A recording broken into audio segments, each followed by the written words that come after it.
안녕하십니까. 영원한 도움의 성모수도회 손즈가리아 수녀입니다. 오늘은 이제 5경 마지막 시간 신명기를 함께 읽어볼 텐데요. 우선 시작하기 전에 우리 성경을 읽기 전에 드리는 기도 드리고 시작하겠습니다.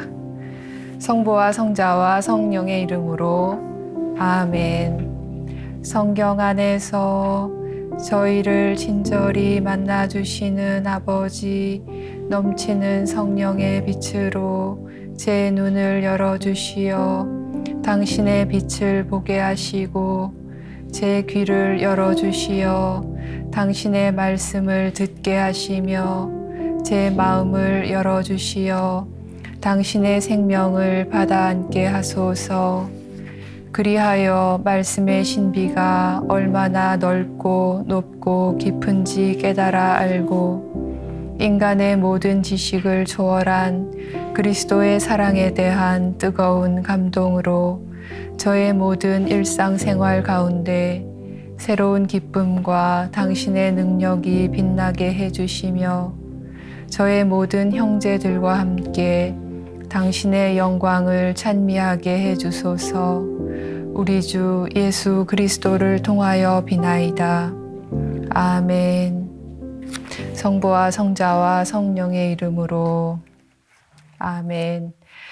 예, 오늘은 5경의 마지막 책 신명기입니다. 두 번째 책이라는 제목을 가지고 있고 또 율법의 사본이라고도 번역이 됩니다. 율법의 사본이라는 그리스어 번역에서 유래한 이름이고요. 시나이 광야와 탈출기에 나타났던 그 율법, 5경의 법전이 3개 있다고 말씀드렸잖아요. 그죠? 그래서 탈출기의 계약법전, 우리 레위기의 성결법전, 그리고 신명기의 신명기 법전인데 앞에 나왔던 그 법전들을 다시 해석하고 종합해주는 책입니다.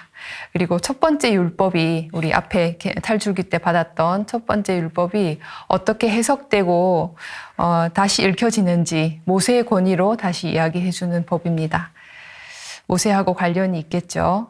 자, 책 이름 다 알고 계시는 것처럼 신명기라고 하는데 거듭 신자예요. 다시 되풀이할 신. 그래서 거듭 되풀이해서 들려주는 법이다 이런 뜻이고 사실 신명기 안에 읽어보셨겠지만 거듭 되풀이되는 말이 되게 많습니다. 그래서 그 되풀이되는 말들이 아마 분명히 키워드가 될 것이고 여러분들 잘 기억해 두시면 좋을 것 같습니다. 히브리 말 성경의 제목은 엘레 드바림이라고 합니다. 말씀들이라는 뜻이고요. 모세의 말씀들로 다 이루어져 있기 때문에 엘레 드바림이라고 합니다. 자, 이제 그리스 말로 번역된 책 이름이 좀 전에 말씀드렸던 것처럼 두 번째 책, 또 율법의 사본이라고 그리스 말로 제목을 붙였습니다. 네, 고대 근동 법전과 비교하는 거 많이 아마 보셨을 거예요. 신명기도 법전이거든요. 탈출기도 법전이고. 그런데 이미 비교적 이스라엘은 늦게 출현한 나라잖아요. 고대 중에서. 그런데 이미 기원전 1700년, 1800년경에 고대 근동에는 제국을 이루는 나라들이 있었고 그 사람들은 이미 법전을 가지고 있었어요. 그래서 많이 들어보셨던 함무라비 법전 이런 것, 또 히타이트 종주조약 이런 것들 이미 다 있었습니다. 그런데 형식이 비슷한 거예요. 그래서 함무라비나 히타이트 종주조약을 볼 때 뭐 서문이 나와요. 이렇게 서원이 내가 왜 이런 법을 만들었다 뭐 이런 거 나오고 그 다음에 임금의 치적들이 내가 너희한테 얼마나 잘해줬는지를 아냐?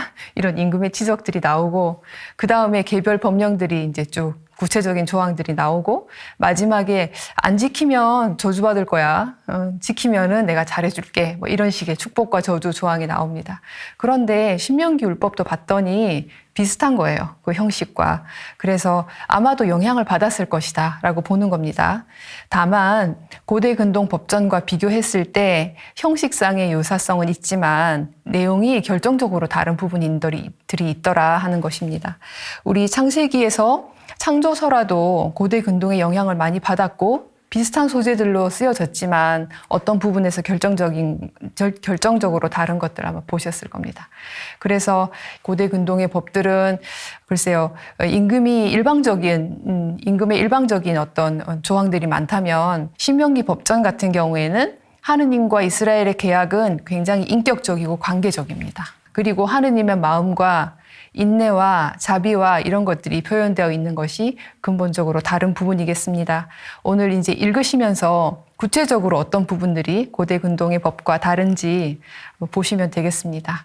아마 엄청 많은데 대표적으로 두 구절 정도 소개해 드리고 넘어가 볼까 합니다. 30장 1절에서 3절까지의 내용인데, 이 모든 말씀 곧 내가 너희 앞에 내놓은 축복과 저주가 너희 위에 내릴 때 주 너희 하느님께서 너희를 몰아내 버리신 모든 민족들 가운데에서 너희가 마음속으로 뉘우치고 또 주 너희 하느님께 돌아와서 내가 오늘 너희에게 명령하는 대로 너희와 너희의 아들들이 마음을 다하고 정신을 다하여 그분의 말씀을 들으면 주 너희 하느님께서 너희의 운명을 되돌려 주실 것이다. 아마 제가 대표로 요거는 한 구절 그냥 들려드린 거지만 이 비슷한 구절이 너무너무 많이 나옵니다. 그래서 아마 어쩌면 신명기가 두 번째 율법이라서 거듭 신자를 쓰기도 하지만 내용 자체가 거듭되는 내용이 많기 때문에 그렇기도 한 것 같습니다. 또 10장 15절에는 이런 구절도 있습니다. 그런데도 주님께서는 너희 조상들에게만 마음을 주시어 그들을 사랑하셨으며 오늘 이처럼 모든 백성 가운데에서도 그들의 자손들이 너희만을 선택하셨다. 이렇게 하느님의 마음이 표현된 구절들이 되게 많이 나옵니다. 그래서 고대 근동의 법들과 이런 면들이 근본적으로 다르다 하는 거 일단 기억해 두시고, 구약 성경 안에서 신명기의 위치가 어떤가 한번 보겠습니다. 신명기는 아시는 것처럼 오경 5권 중에 마지막 책이에요. 그래서 오경의 결론 역할을 하고 또 동시에 신명기에 이어서 지금 역사서에 들어갈 텐데, 역사서 여호수아기, 그다음에 판관기, 사무엘기 상하, 열왕기 상하가 신명기의 역사서입니다. 그런데 그 신명기의 역사서하고 비슷한 신학을 공유하고 있는 것이 있기 때문에 신명기의 역사서의 서론 역할도 합니다. 그렇다면 이 신명기는 오경을 종합해주고 다시 해석해주는 어떤 결론 역할, 동시에 뒤에 따라 나올 신명기의 역사서의 서론 역할도 하는 겁니다. 자, 신명기가 사실 하나라는 거 되게 강조합니다. 한 분이신 하느님, 한 분이신 하느님을 사랑하고 그분만을 섬기고, 그래서 개별 조항들이 아주 많이 나오지만 그 한 분이신 하느님을 사랑하고 섬기라는 것에 다 수렴됩니다. 거의 다가.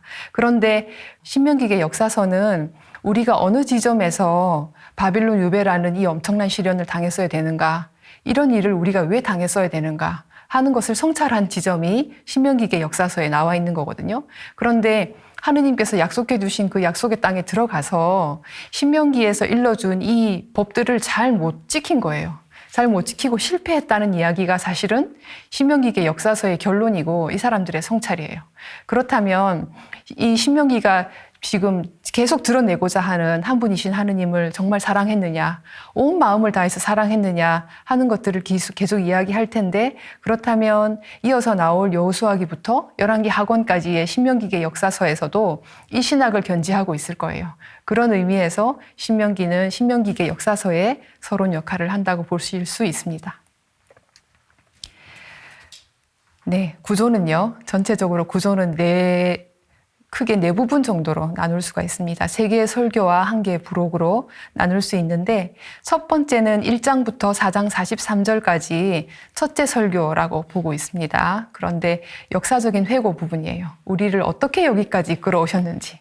지금 이스라엘 사람들은 광야를 40년 동안 걸어서 이제 약속의 땅을 목전에 두고 있어요. 이제 거기 곧 있으면 들어갈 거예요. 요르단강을 넘어서 들어가고 그 약속의 땅이 눈앞에 쫙 펼쳐져 있는 상황이에요. 그 상황에서 우리를 주님께서 어떻게 이끌어 주셨는지 회고하는 것이 첫 번째 부분이 되겠습니다. 두 번째 부분은 28장까지인데 구체적으로 법령들을 해석하는 부분입니다. 그래서 모세의 두 번째 설교 부분이 되겠고, 여기에 그 유명한 원신명기 부분이 아마 들어가 있을 겁니다. 이건 소개해 드릴게요. 29장부터 30장까지는 선택에 관한 내용입니다. 너희 앞에 축복과 저주를 내놓을 거다. 그래서 너희들이 선택해라 하는 말씀을 들려주고 있고, 계명을 성실히 받아들이라는 격려 내지는 권고가 되겠습니다. 31장부터 34장까지 마지막 부분까지는 모세가 축복하는 부분, 이제 축복의 땅에 들어갔을 때, 약속의 땅에 들어갔을 때 얼마나 너희들이 그 계명을 지켰을 때 얼마나 풍요로울지에 대한 이야기하고 모세의 죽음까지가 마지막 부분에 들려주는 이야기가 되겠습니다. 자, 원신명기라고 하는 것은 12장부터 26장까지를 원신명기라고 하는데 구체적으로 신명기 법전이라고 할 때 이 부분을 얘기하는 거예요. 그래서 탈출기의 탈출기 계약법전, 레위기의 성결법전, 그리고 신명기의 신명기 법전이라고 할 때 이 부분을 이야기하는 것이고, 이거는 기원전 622년에 요시야라는 남쪽 유다의 임금이 있었어요. 이 임금이 개혁을 하려고 막 시도를 했어요. 그 전에 사실은 선대 임금 중에 히즈키야라는 임금이 있었는데 히즈키야 때도 개혁을 시도했었으나 일부 성공하고 사실은 완성하지 못했어요. 그 다음에 히즈키야 아들이 므낫세라는 임금이 있었는데 이 므낫세는 아버지하고는 정반대로 아버지의 개혁을 몽땅 다 원점으로 되돌려버린 임금이었어요. 그리고 나서는 아몬이라는 임금 후에 지금 요시야 임금이 나온 건데 요시야는 앞에 아몬이나 므낫세 임금과는 달리 히즈키야, 선대 히즈키야 임금의 어떤 유지를 받들어서 개혁을 시도한 거죠. 그런데 반대가 많이 부딪히는 거죠. 반대에 부딪히는 거죠. 그래 고민을 하고 있는데 어느 날 성전에서 힐키야라는 사제가 웬 책을 한 권 발견했어요. 그리고 보니 그게 신명기 율법인 거예요. 그래서 우리 조상들이 이렇게 율법을 남겼다. 그리고 이거는 개혁을 정말 시도하라는 하느님의 뜻이다. 라고 여기고 더욱 박차를 가하게 됐어요. 아마도 이 원신명기는 선대 히즈키야 임금 때 작성이 되었던 책이 아닐까 하고 지금 추측은 하고 있습니다. 이 부분이 12장부터 26장까지의 내용이 되겠습니다. 신명기의 두 가지 큰 주제입니다. 어쩌면 이 주제를 이해하고 있으면 신명기를 전부 다 이해하시는 거나 마찬가지가 아닐까 싶습니다. 첫 번째는 하나라는 단어입니다. 꼭 기억하셔야 됩니다. 하나. 한 분이신 하느님이에요. 하느님께서는 유일하시고 그분께서 머무시는 곳도 유일해요. 성소도 유일합니다. 그래서 지방 산당을 두면 안 되는 겁니다. 예루살렘에만 그분의 성소가 있어야 된다는 뜻입니다. 그리고 그분의 백성도 하나입니다. 그래서 하나를 많이 강조하는 것이 신명기입니다. 요시야는 이 하나라는 하느님의 유일성, 성소의 유일성, 그리고 하느님 백성의 유일성을 표방하면서 제2 개혁을 시작했는데 제2의 중앙 집중화, 그리고 단일화를 시도했습니다. 그런데 이 모든 것들은 사실은 땅과 연결되어 있습니다. 오경 전체는 하느님의 약속이 성취되어 가는 과정을 보여주는 거죠. 하느님의 약속은 두 가지, 매우 중요한 두 가지, 뭐? 백성의 약속, 후손의 약속과 땅의 약속입니다. 그리고 오경 전체를 통해서 이것이 성취되어 가는 과정을 지금 보여주고 있는 참이고 땅의 약속을 지금 막 이루어지려는 목전에 있는 거죠. 그 땅의 약속이 이루어졌을 때, 그 땅에 들어갔을 때 너희들은 이 계명을 지키면 그 땅에 들어가서 잘 살게 될 것이다. 축복을 받고 잘 살게 될 것이다 하는 것이고 계명에 대한 충실함을 많이 강조하고 축복과 저주라는 선택을 지금 이스라엘 백성 앞에 내놓을 예정입니다. 하나라는 개념, 하느님의 유일성, 제2의 성소의 유일성, 그리고 백성의 유일성 하나라는 거 잘 기억하시고 그리고 이 모든 계명들은 땅과 연결되어 있다는 거 기억하시면 좋겠습니다. 그리고 이 두 가지 주제가 이스라엘 백성들에게 적용되었을 때 이스라엘 백성들이 삶으로 받아들일 때 어떤 식으로 받아들이느냐이죠. 이거는 선택이에요. 일방적으로 지금 명령하는 것일 수도 있지만 이스라엘 백성 앞에 주님은 열어놓으세요. 축복과 저주를 너희 앞에 내놓겠다. 생명과 죽음을 너희 앞에 내놓을 테니 선택하라는 거예요. 그러면 축복을 선택할 수도 있고 저주를 선택할 수도 있겠죠. 축복을 선택한다는 것은 뭐겠어요? 계명을 실천하는 거. 그리고 한 분이신 하느님만을 마음을 다해서 사랑하는 거. 그리고 그분이 머무시는 유일한 성소인 예루살렘 성소에서만 하느님을 섬기는 것. 이런 것들이 포함되어 있는 거죠. 그런데 그것을 선택하면 복을 받아서 그 땅에 들어가서 잘 살 것이고 만약에 선택하지 않고 지금처럼 지방 성소에서 우상을 섬기거나 한다면 저주받을 것이다. 이 선택을 내놓는 겁니다. 생명과 죽음도 마찬가지예요. 하느님을 선택하면 너희는 살 것이다. 하느님을 선택하지 않으면 죽음이 있을 것이다 라는 겁니다. 선택이라는 개념이 신명기 전체를 지금 관통하고 있는 개념입니다. 하나는 실천이에요. 결국 계명이 아무리 좋은 계명이 있고 또 아무리 좋은 훌륭한 축복을 내려주셔도 이 사람들이 실천하지 않으면 아무 소용이 없습니다. 그래서 하나라는 개념과 그리고 그 모든 축복을 지금 이루어 줄 수 있는 그 땅이라는 개념을 이스라엘 백성들 삶 안에서 적용시킬 때, 받아들일 때, 삶 안에서 받아들일 때 실천이라는 것과 선택이라는 것이 지금 이스라엘 백성들을 움직이게 할 거예요. 예, 좀 특이한 점인데 나중에 본문 보면서 한 번 더 말씀드리겠지만 신명기 5장에 10계명이 나오는데 이미 우리는 탈출기 20장에서 한번 봤었습니다. 10계명을. 그런데 비슷해요. 내용이 비슷한데 다른 점이 안식일에 대한 관점, 안식일을 바라보는 관점이 다르다 하고 말씀을 드렸었어요.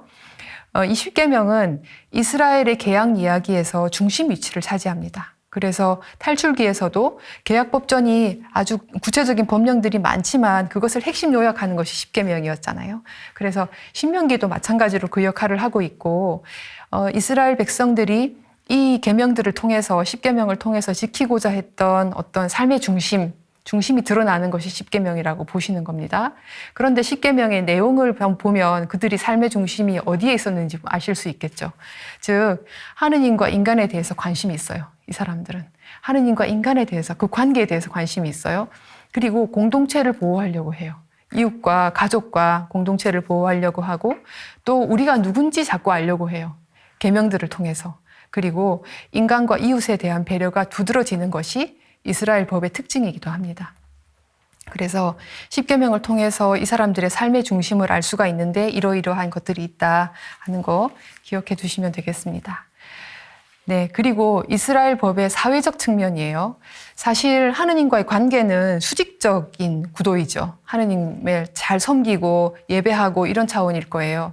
그런데 우리가 하느님을 믿는다고 할 때, 사랑한다고 할 때, 또 섬긴다고 할 때 그것이 단지 전례 안에서만, 예배 안에서만 섬긴다면 그거는 사실은 반쪽밖에 되지 않을 거예요. 결국은 이웃과의 관계나 우리 사물과의 관계나 피조물과의 관계를 통해서 사실은 드러나야 되는 것이고 그게 완성되는 지점일 거예요. 그래서 공동체의 평화와 가난한 사람들을 돌보는 것이 두드러집니다. 신명기 법에서는. 그리고 피조물을 돌보는 것이 또 두드러집니다. 다른 법들에 비해서. 그리고 세 번째는 하느님께 대한 충실함을 많이 강조하고 그리고 땅을 하느님께서 하느님의 축복으로 지금 약속하신 그 땅을 강조하는 것이 신명기 법에 두드러진 특징이 되겠습니다. 네, 그리고 아주 독특한 점이 임금에 관한 규정인데요. 권력 분립이라고 제가 써뒀는데 이 개념은 사실은 근대 이후에 인류의 의식이 많이 진보한 이후 18세기 이후에 나온 개념이잖아요. 그런데 이미 신명기는 이 개념을 법에다 적어놓고 있어요. 그런데 어떤 거냐 하면 이스라엘의 법률은 어쨌든 국가 조직 체계를 구성하는 다양한 직무를 두고 있는데 임금이라는 어떤 직무도 두고 있고 판관이라는 직무도 두고 있고 예언자라는 직무도 두고 있고 또 사제라는 직무도 지도자를 두고 있는 거예요. 그런데 보통은 그 당시의 고대 근동의 보통의 어떤 상식적인 상황은 임금에게 모든 것이 집중되어 있는 거죠. 임금이 입법자이기도 하고 심판자이기도 하고 예배도 드리고 신께 예배도 드리고 임금이 신의 아들이라고 한 거 아니에요. 그 당시에는. 이렇게 모든 어떤 권한이 임금에게만 집중되어 있었는데 지금 이스라엘의 법에는 이 모든 것들을 구분해 놓고 있다는 거예요. 판관, 임금, 사제, 예언자의 역할들을 구분해 놓고 있어요.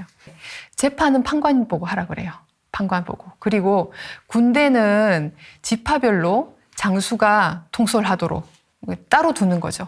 그래서 임금에게 보통 주어지던 재판권이나 군대 통수권을 주지 않는 거예요. 임금에게 주지 않고 신명기 17장에는 군마를 소유하는 것을 금지해요. 이게 말이 되겠어요? 임금에게 군마를 소유하지 말라고 하니. 그런데 신명기 법은 그렇게 규정하고 있고 17장에 또 금은 보화를 모으지 말라고 합니다. 임금에게. 이런 것들은 사실 다른 고대 근동의 법과 굉장히 다른 점이에요. 신명기 17장 20절에 임금의 규정인데요. 그렇게 하여 그는 자기 동족을 업신여기지 않고 라고 되어 있어요. 우리 번역에는. 그런데 잉크 한 방울이라는 책 아마 다 가지고 계실 텐데, 그렇게 하여 그의 마음이 자기 형제들 위로 부풀어 오르지 않아야 한다. 조금 느낌이 다르시죠? 동족을 업신여기지 말라고 하는 말로 그냥 평이하게 번역이 된 것보다 마음이 자기 형제들 위로 부풀어 오르지 않아야 한다라고 하는 게 조금 느낌이 다르실 거예요. 일단 이 구절에서 임금은 그러면 백성과 전혀 다른 차원의 존재가 아니라 형제라는 뜻이죠. 동족, 똑같다는 뜻이에요. 그래서 이런 규정들이 사실은 신명기가 가진 아주 독특한 점입니다. 그렇다면 임금에게 주어진 과제가 있는가? 임금에게 이렇게 모든 권한을 지금 다 빼앗고 다른 판관이나 예언자나 사제나 다른 사람들과 지금 나누어 가지고 있는데, 그러면 임금은 무엇을 해야 하는가예요? 유일하고 참된 과제는 율법의 사본을 책에 기록하고 그것을 주의 깊게 평생 읽으래요. 그리고 실천하래요. 이게 임금이 해야 될 숙제예요. 이것은 율법을 공부하고 실천하라는 것은 모범적인 선생, 율법 선생이 되라는 거죠. 그리고 임금은 이스라엘 최고의 백성은 임금이 아니라 율법을 공부하고 실천하는 사람이다, 이런 뜻이죠. 그래서 이미 임금이 다른 고대 근동의 나라들처럼 임금이 최고 권력자가 아니라 이스라엘의 최고, 말하자면 권력, 이스라엘에서 가장 힘 있는 어떤 존재는 뭐예요? 율법인 거예요. 하느님의 법, 하느님의 말씀인 겁니다. 이런 점들이 다른 고대 근동 국가들과 아주 두드러진 차이점인데, 정리를 한번 해보겠습니다. 고대 근동 국가들의 임금과 이스라엘 임금의 차이입니다. 사실은 이것을 이해하는 것이 신명기 전체의 분위기를 이해하는 데 도움이 될 것 같습니다. 첫 번째는 이스라엘의 임금은 법을 선포하지 않습니다. 그죠? 다른 고대 근동의 임금들은 자기가 법을 만들고 선포합니다. 그런데 이스라엘의 임금은 법을 선포하지 않아요. 두 번째는 이스라엘의 임금은 그 법을 반드시 지키고 준수해야 해요. 하느님께서 주신 법을 이스라엘의 임금이 지키는 거예요. 다른 나라는 임금이 선포하고 다른 사람이 그 법을 지키는 거죠. 그런데 이스라엘의 임금은 하느님의 법을 자기가 지켜야 돼요. 세 번째는 권력 분립의 가치를 제시하는 겁니다. 모든 사람이 동등하게 법의 지배 아래 놓여 있다 하는 것들을 보여주고 있는 것이 고대 근동 국가들의 임금과 이스라엘 임금의 차이가 되겠습니다. 네, 그러면 우리 본문을 보면서 지금까지 말씀드린 것이 어떻게 구체적으로 본문에 쓰여 있는지 한번 보겠습니다. 1장 1절, 신명기 1장 1절 한번 펴보세요. 이것은 모세가 요르단 건너편 아라바에 있는 광야에서 온 이스라엘에게 한 말이다 하고 시작을 합니다. 신명기는 모세의 설교로 되어 있습니다. 그죠? 설교는 설명과 다르죠. 설명은 단순히 사실을 이야기해 주는 거죠. 그죠? 그런데 설교는 설득을 목적으로 해요. 단지 설명하는 것이 아니라 설득한다는 이야기죠. 뭘 설득하는지 지금 모세의 입으로, 이거는 모세가 유언 형식으로 남긴 책이라고 말씀드렸습니다. 유언이에요. 그럼 모세의 설교예요. 그러면 이게 단지 설명과는 달리 어떤 힘을 가진 글이고, 설득을 하고 있다면 어떤 설득을 하고 있는지 좀 기억하고 본문을 보시면 좋겠습니다. 8절, 보아라, 내가 너희 앞에 저 땅을 내놓았다. 가서 주님이 너희 조상 아브라함과 이삭과 야곱과 그 후손들에게 주겠다고 약속한 땅을 차지하여라 라고 1장 8절에 되어 있고, 34장 4절에는 똑같은 말이 또 나옵니다. 34장 4절에 그리고 주님께서 그에게 말씀하셨다. 저것이 내가 아브라함과 이삭과 야곱에게 너의 후손에게 저 땅을 주겠다 하고 맹세한 땅이다. 아까 말씀드린 것처럼 신명기에서 가장 두드러지는 것은 땅의 약속이에요. 그러면 1장과 마지막 장 34장에 이 땅의 약속을 주님께서 여태 이스라엘의 선도들에게 해오신 땅의 약속을 다시 한번 확인하면서 수미상관을 가지고 지금 책을 시작하는 겁니다. 자, 3장 21절. 그때에 나는 여호수아에게 명령하였다 하면서 너는 주 너희 하느님께서 이 두 임금에게 하신 모든 것을 똑똑히 보았다. 22절. 너는 그들을 두려워하지 마라. 주 너희 하느님은 바로 너희를 위하여 싸워주시는 분이시다. 지금 이 첫 번째 설교 부분은 회고하고 있는 부분이거든요. 어떻게 이 땅까지 여기까지 오게 되었는지 회고하고 있는 부분인데 어떻게 하느님께서 이끌어 주셨는지를 이야기하는 거예요. 너희를 위하여 싸워주시는 분이었어요. 이집트를 탈출해 나올 때 이집트의 군마 기병들이 따라올 때 이스라엘 사람들은 아무 힘없이 당할 지경에 처해 있을 때 대신 하느님께서 나가서 싸워주시는 분이었기 때문에 이런 신앙 고백을 하는 겁니다. 23절부터는 모세가 이제 요르단을 건너지 못하게 될 거라고 하느님께서 말씀하시는 부분이에요. 그런데 너무 가엾게도 모세가 막 간청하고 있어요. 25절에 부디 저를 건너가게 해주시어 제가 요르단 건너편에 있는 저 좋은 땅, 저 아름다운 땅, 아름다운 산악 지방과 레바논을 보게 하여 달라고 청합니다. 그랬더니 너무나 매정하게도 주님께서 26절 뒷부분에 보시면 그만 됐다. 더 이상 이 일로 나에게 말하지 마라. 이렇게 너무 매정하게 말씀하십니다. 28절에 그러고 나서는 너는 여호수아에게 책임을 맡겨라. 그에게 힘과 용기를 북돋아 주어라 라고 하십니다. 이제 모세의 사명은 끝이 났고 여호수아에게 오히려 힘과 용기를 북돋아 주라고 말씀하십니다. 네, 4장 43절로 한번 가볼까요? 4장 43절. 첫 번째 부분이 끝나는 부분이에요. 첫 번째 설교가 끝나는 부분인데 회유, 권유, 어떤 역사적 회고가 이렇게 끝이 나고 44절부터는 이제 두 번째 설교가 시작이 됩니다. 두 번째 설교는 구체적으로 계명과 법령들이 나올 거고 아까 말씀드린 원신명기, 신명기 법전 부분이 나오는 부분이 되겠습니다.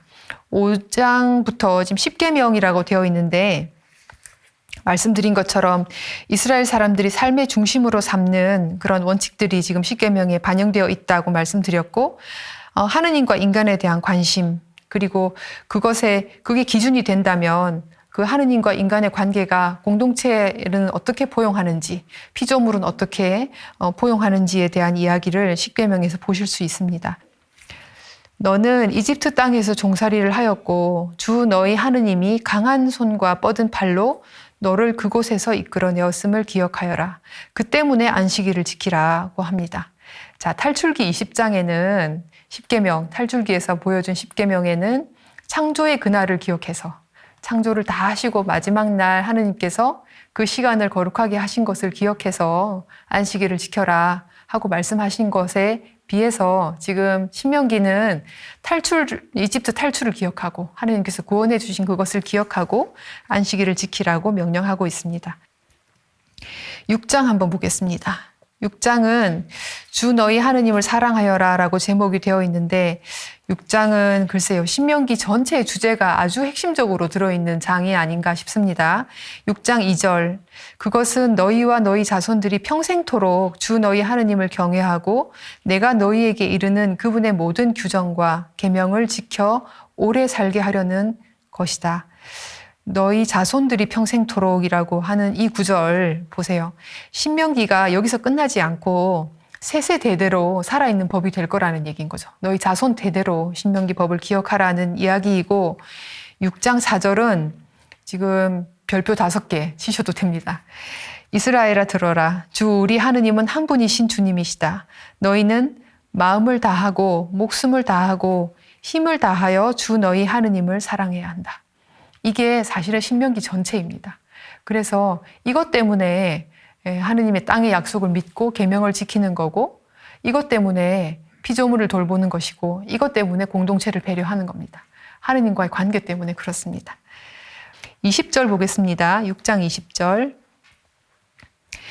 뒷날에 그 너희 아들, 딸들이 이 법을 왜 지켜야 되냐 하고 묻는다면 이렇게 얘기하라는 거죠. 21절에 너희는 너희 아들에게 이렇게 말해줘야 된다. 우리는 이집트에서 파라오의 종이었다.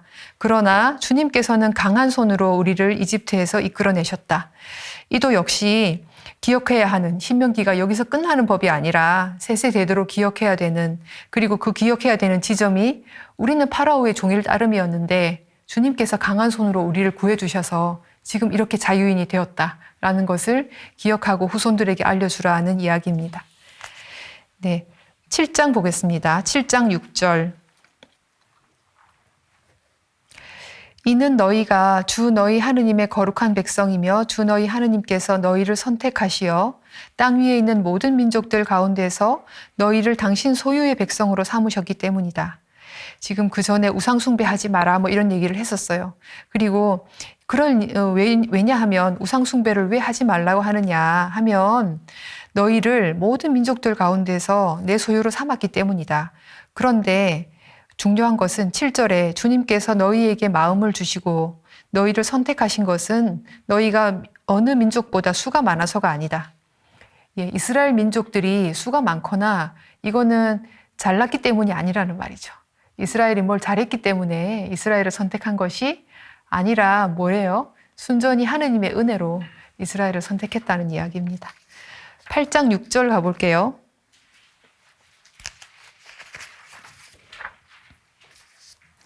약속의 땅에 들어갔을 때 이야기예요. 약속의 땅에 들어갔을 때 6절 너희는 주 너희 하느님의 계명을 지키며 그분의 길을 따라 걷고 그분을 경외해야 한다. 약속의 땅에 들어갔을 때 이렇게 해야 된다. 그런데 혹 안정적인 생활을 하게 됐을 때 지금 사실은 광야에서는 그렇게 순수하게 하느님을 만날 수밖에 없는 상황이죠. 힘들고 어렵고 불안하고 그러니까 만날 수밖에 없죠. 하느님을 찾을 수밖에 없는 상황인 거죠. 그런데 이제 약속의 땅에 풍요로운 땅에 들어가면 정착 생활을 할 거예요. 그러면 안정적이고 뭔가 좀 부유해질 거예요. 그럴 때 12절 보세요. 너희가 배불리 먹으며 좋은 집들을 짓고 살게 될 때 또 너희 소떼와 양떼가 불어나고 너희에게 은과 금이 많이 생기며 너희가 가진 모든 것이 불어날 때 너희 마음이 교만해져 너희를 이집트 땅 종살이 하던 집에서 이끌어내신 주 너희 하느님을 잊지 않도록 하여라. 이건 지금 우리에게도 살아있는 말씀이에요. 우리가 힘들 때 너무너무 간절하게 주님께 기도하시잖아요. 그런데 그 힘든 것이 지나가고 나면 언제 그랬냐는 듯이 이게 인간의 본연의 모습인데 꼭 기억하셨으면 좋겠습니다. 우리가 부유해졌을 때, 편안해졌을 때 오히려 우리의 힘들었던 광야 시절을 기억해내는 것 중요할 것 같습니다. 17절 볼게요. 너희는 마음속으로 내 능력과 내 손의 힘으로 이 재산을 마련하였다 하고 생각할 수도 있다. 네, 다 그렇겠죠. 내가 지금 편안해졌을 때 내가 노력한 거야 은연중에 그렇게 생각하실 수 있을 거예요. 그렇지만 절대 그렇지 않다. 모든 것이 주님의 은혜였다라고 이야기하고 있는 것이고 19절 만일 너희가 정녕 주 너희 하느님을 잊고 다른 신들을 따라가 그들을 섬기고 그들에게 경배한다면 내가 오늘 분명히 경고하는데 너희는 반드시 멸망하고야 말 것이다. 다른 신들이라고 표현했지만 오늘날에는 이게 물질이 될 수도 있고 또 권력이 될 수도 있고 또 어떤 취미가 될 수도 있고 어떤 가치관이 될 수도 있겠죠. 그런데 분명히 경고하셨어요. 죽게 될 거라고. 우리가 죽게 될 거라고.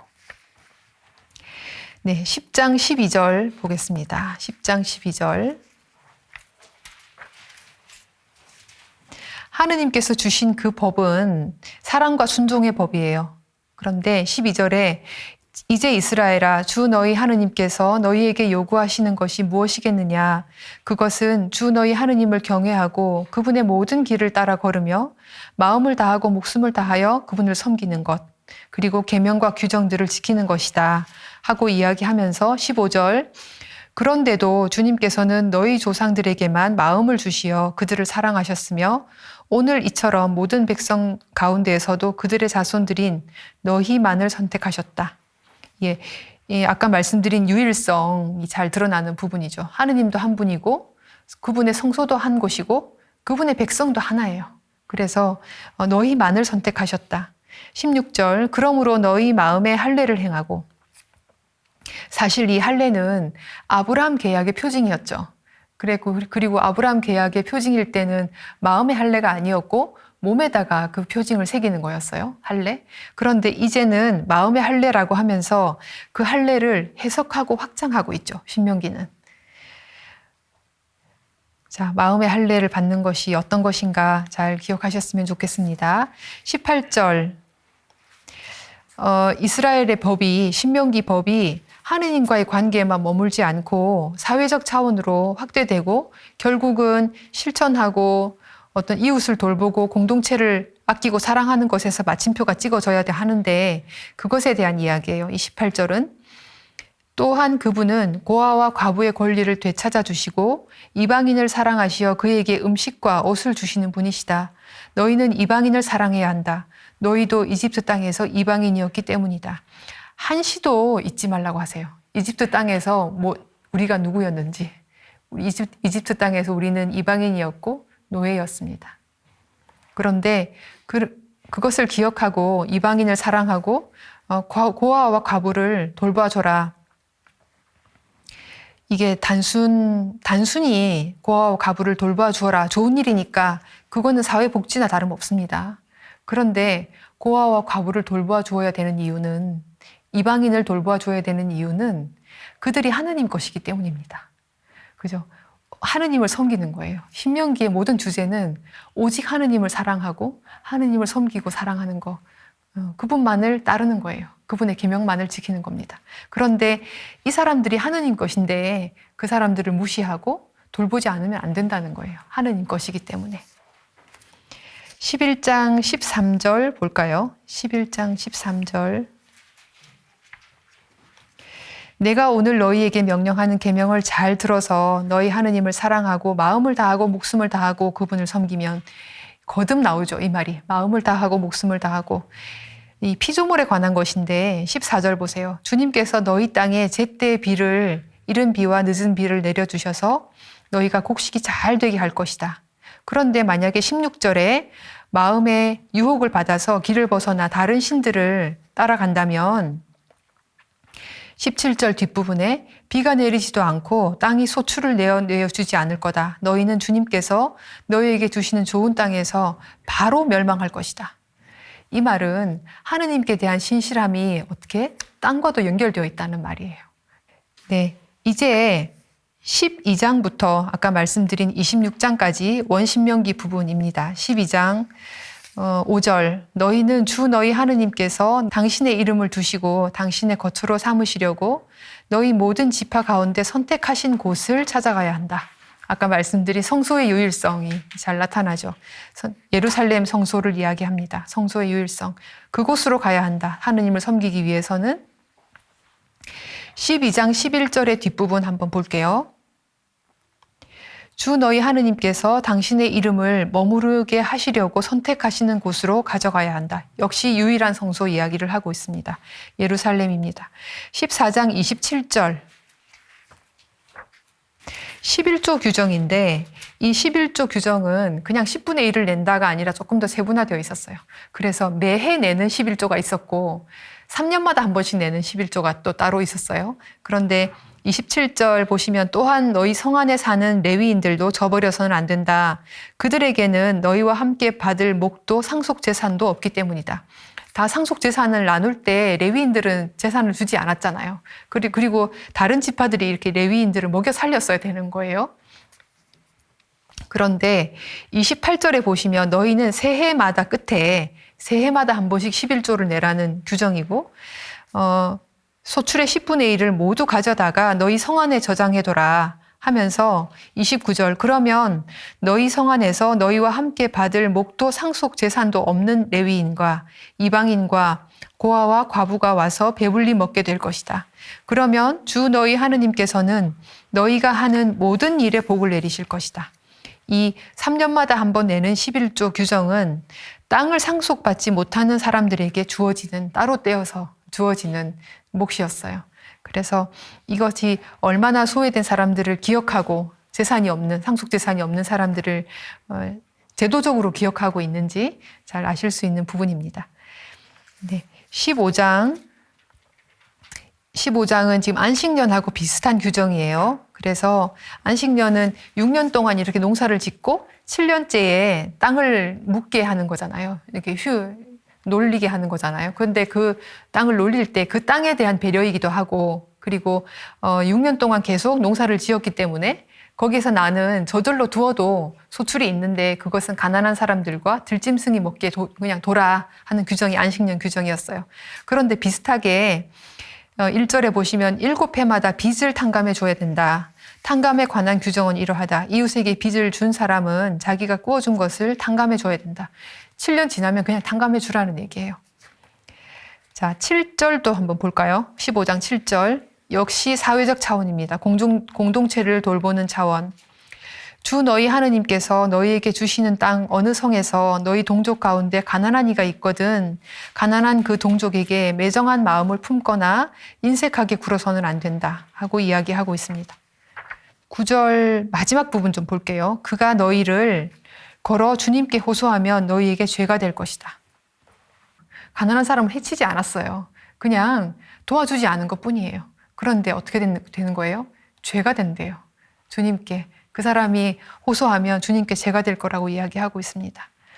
11절에 보시면 그 땅에서 가난한 이가 없어지지 않을 것이다. 그러므로 내가 너희 땅에 있는 궁핍하고 가난한 동족에게 너희 손을 활짝 펴주라고 너희에게 명령하는 것이다. 아주 현실적이에요.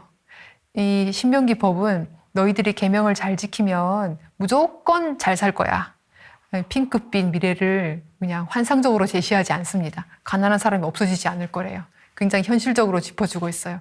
그럼에도 불구하고 그 사람이 호소할 때 손을 활짝 펴주라 하고 이야기합니다. 16장 18절.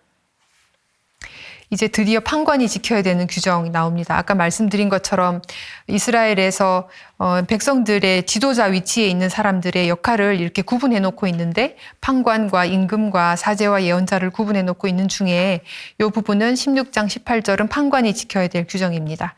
너희는 주 너희 하느님께서 너희에게 주시는 모든 성에 판관들과 관리들을 세워 그들이 백성에게 올바른 재판을 하게 해야 한다. 라고 하고 있고 아까 말씀드린 임금이 지켜야 될 규정 본문 한번 보겠습니다. 17장 16절부터 한번 볼게요. 임금은 군마를 늘리려고 백성을 이집트로 돌려보내서는 안 된다. 17절 임금은 또 아내를 늘려서 마음이 빗나가는 일이 있어서는 안 된다. 은이나 금을 너무 많이 늘려서도 안 된다. 그리고 18절에는 임금이 왕위에 오르면 율법의 사본을 책에 기록해야 한다. 이게 오로지 임금이 할 의무는 율법의 사본을 열심히 기록하고 읽고 그리고 명심해서 실천하라고 합니다. 20절 그렇게 하여 그는 자기 동족을 업신여기지 않고 계명에서 오른쪽으로도 왼쪽으로도 벗어나지 말아야 한다.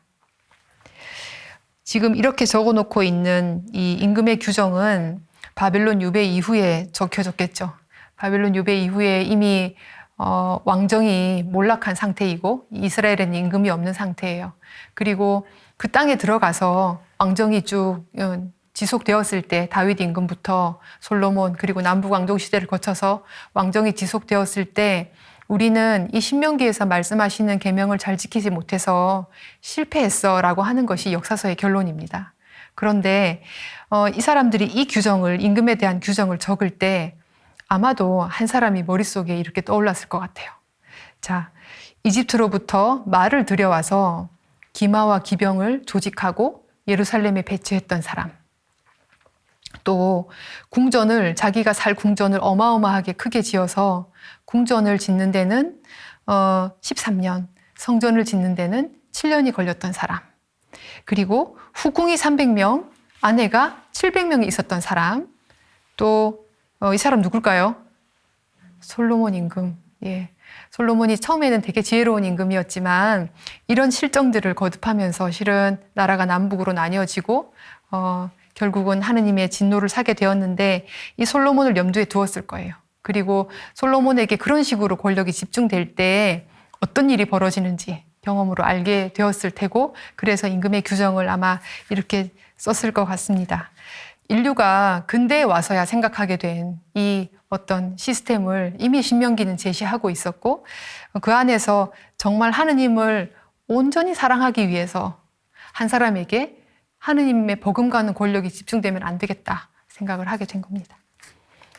네, 20장 19절 역시 피조물에 관한 규정인데 너희가 어떤 성읍을 점령하려고 싸움을 벌여서 오랫동안 포위하고 있는데 그 성읍에 있는 나무를 쓰러뜨려서는 안 된다는 거예요. 열매는 따먹어도 된다. 어떤 성을 점령하려고 할 때 열매는 따먹어도 되지만 나무는 쓰러뜨리지 마라 하는 거 피조물에 대한 규정이에요. 그리고 15절부터도 일부 다처제잖아요. 이 사회는. 그래서 아내가 둘이 있는데 첫째 아내와 장남은 별로 마음에 들지 않아요. 그리고 둘째 아내와 차남이 더 사랑스럽고 마음에 들어서 그러면 그 사람 장자권을 차남에게 줄 수 있는가? 그러지 마라 하는 얘기예요. 마음에 안 들더라도 법대로 장자권을 주어야 된다. 이런 것들 아주 소소한 규정이지만 이게 뭐겠어요? 공동체를 보호하는 거죠. 깨어지지 않게. 네, 역시 피조물에 대한 규정 또 있습니다. 22장 6절. 길 가다가 나무에 서건 땅에 서건 어린 새나 알이 있는 둥지를 보았을 때 어미새가 어린 새나 알을 품고 있거든 새끼들과 함께 어미새까지 잡아서는 안 된다. 이런 지금 생각하면 이런 게 왜 법에 들어가야 될까 싶죠. 그런데 이스라엘 사람들은 이렇게까지 법으로 정해놓고 피조물을 아끼고 보호하는 것을 사실은 할 줄 알았고 이것이 하느님과 연결된 문제라는 것을 깨달았기 때문입니다. 네, 25장 4절 한번 볼까요? 타작 일을 하는 소에게 부리망을 씌워서는 안 된다라고 되어 있는데 이것도 제가 좀 재밌는 규정이라 타작 옛날에 요 당시에는 타작을 지금처럼 기계가 있지 않아서 곡식을 마당에다 쫙 깔아놓는 거예요. 깔아놓고 소에게 이렇게 큰 바위 덩어리를 끌게 해요. 그러면 걔가 이제 휘젓고 다니는 거죠. 곡식을. 그러면서 타작이 되는 거예요. 나달이 떨어지는 건데 그럴 때 소가 입을 댈 수 있잖아요. 거기에. 그때 굳이 못 먹게 하려고 부리망을 씌우지 말라는 얘기예요. 26장 16절입니다. 오늘 주 너희 하느님께서 이 규정과 법규들을 실천하라고 너희에게 명령하신다. 그러므로 너희는 마음을 다하고 목숨을 다하여 그것들을 명심하여 실천해야 한다. 하고 지금 원신명기, 신명기 법전 부분을 이렇게 마무리하고 있습니다. 29장과 30장은 세 번째 설교 부분인데 이미 앞에서 언급한 것들을 새롭게 듣고 해석하고 현재 적용해야 되고 이런 것들을 강조합니다. 그래서 오늘이라는 단어가 되게 많이 나옵니다. 신명기 전체를 통해서도 오늘이라는 단어가 많이 나오지만 29장과 30장에 특별히 많이 나오는데 이것은 이미 앞에서 지금 계속 이야기했던 그 법들을 지금 새롭게 듣고 해석하고 적용해야 된다는 뜻입니다. 네, 30장 한번 가볼게요. 주님께 돌아와라. 네, 30장 2절. 주 너희 하느님께 돌아와서 내가 오늘 너희에게 명령하는 대로 너희와 너희의 아들들이 마음을 다하고 정신을 다하여 그분의 말씀을 들으면 주 너희 하느님께서 너희의 운명을 되돌려 주실 것이다. 이 돌아오다라는 말은 하느님께 돌아와라라는 뜻이고 회개의 원형이 됩니다. 하느님께 방향을 돌리는 거죠. 하느님께로 방향을 돌리는 것. 그러면 하느님께서 운명을 되돌려 주실 것이다 라고 이야기하고 있고 그것이 어렵지 않다. 30장 11절에 가까이 있다는 얘기합니다. 너희에게 명령하는 이 계명은 힘든 것도 아니고 멀리 있는 것도 아니다. 11절. 그런데 14절 아주 가까이 있는데 너희 입과 너희 마음에 있기 때문이다. 너희가 그 말씀을 실천할 수 있는 것이다. 어렵지 않다고 거듭 얘기합니다. 그리고 드디어 15절부터 선택하라고 하죠. 이제 생명을 선택하여라. 너희 앞에 생명과 행복, 죽음과 불행을 내놓으니 선택하라. 우리는 선택할 수 있습니다. 그래서 19절 나는 오늘 하늘과 땅을 증인으로 세우고 생명과 죽음, 축복과 저주를 너희 앞에 내놓았다. 생명을 선택하라고 하십니다. 그런데 결국 30장 20절에 보세요. 20절 맨 뒷부분에 생명을 선택하라고 거듭 이야기하고 나서 결국 주님은 너희의 생명이시다. 이 얘기를 하는 겁니다. 결국 주님을 선택하는 것이 우리가 사는 길이라는 겁니다. 주님은 우리의 생명이십니다. 34장 이제 마지막 부분인데 모세의 죽음 이야기를 들려줍니다. 34장 1절 모세가 모압 평야에서 예리코 맞은 쪽에 있는 느보산 피스가 꼭대기에 올라가자 주님께서 그에게 온 땅을 보여주셨습니다. 그리고 모세는 그 땅으로 건너가지 못하고 죽을 것이다 말씀하셨고 결국 5절에 주님의 종 모세는 주님의 말씀대로 그곳 모압 땅에서 죽었다. 그런데 어디에 묻혔는지 오늘날까지 6절에 아무도 알지 못한대요. 모세는 죽을 때 나이가 120살이었고 눈이 어둡지 않았고 기력도 없지 않았어요. 그러니 지금처럼 노환으로 죽은 게 아니라는 뜻입니다. 모세는 사라진 거죠. 사명을 다하고 묻힌 곳을 알지 못한다는 뜻은 사명을 다하고 소멸하는 거. 우리가 어떤 하느님의 사명을 수행할 때 우리가 한다는 생각을 할 수 있는 거죠. 그리고 우리의 업적을 남길 수 있죠. 만약에 모세가 무덤을 남겼더라면 그 무덤이 유명한 성소가 되지 않았겠어요. 그런데 무덤조차 남기지 않았어요. 그대로 그냥 하느님의 사명을 다하고 흔적도 없이 사라지는 모세는 어쩌면 하느님의 일을 하는 우리에게 어떤 모델이 될 수 있는 겁니다. 10절, 이스라엘에는 모세와 같은 예언자가 다시 일어나지 않았답니다. 그는 주님께서 얼굴을 마주보고 사귀시던 사람이고 주님께서 소중히 여기던 큰 사명을 준 그 모세가 마지막에 소멸하는 것은 우리에게 큰 사인이 될 겁니다. 이렇게 신명기가 마무리가 되는데 사실 요르단강 앞에서 약속의 땅에 들어가지 못하고 신명기가 마무리가 됩니다. 일종의 열린 결론으로 끝나는 셈이고 이제 이스라엘 백성은 모세가 없는 상태에서 약속의 땅 맞은에 들어가는 입구에 지금 서 있는 거예요. 이 요르단 강 앞에서 그냥 이렇게 미완으로 끝나버린 이 하느님의 약속은 이제 신약에서 예수님께서 요르단 강에서 세례를 받고 공생활을 시작하시는 부분에서 비로소 알 수 있는 것은 우리가 알 수 있는 것은 하느님의 약속은 비로소 예수님에게서 온전히 성취되는 것이다. 오경에서는 열린 결말로 끝났지만 예수님에게서 온전히 성취되는 것이다 하는 것을 알 수 있습니다. 신명기는 한 분이신 하느님만을 온 마음을 다해서 사랑하라고 합니다. 지금 우리에게 거듭 이야기를 하는데 주님이 우리의 생명이심을 믿는지, 신명기를 읽으면서 주님이 우리의 생명이심을 믿는지, 그분만을 온 마음으로 사랑하고 있는지 다시 거듭 우리에게 질문해 볼 일이고, 그렇다면 생명과 죽음, 축복과 저주가 우리 앞에 지금 놓여 있을 텐데 우리는 생명을 선택할 수 있을 겁니다. 네, 아침 기도하겠습니다. 성부와 성자와 성령의 이름으로 아멘. 인간의 나약함과 부족함에도 불구하고 한결같은 사랑으로 돌보아 주시는 하느님, 저희가 주님만을 온 마음으로 사랑할 수 있도록 이끌어 주시고 주님을 향한 사랑으로 이웃과 모든 피조물을 돌보고 사랑할 수 있도록 도와주소서. 우리 주 그리스도를 통하여 비나이다.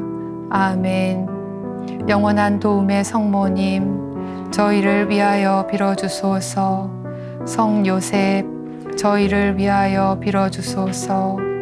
한국의 모든 순교자, 저희를 위하여 빌어주소서. 성부와 성자와 성령의 이름으로 아멘. 네, 수고하셨습니다.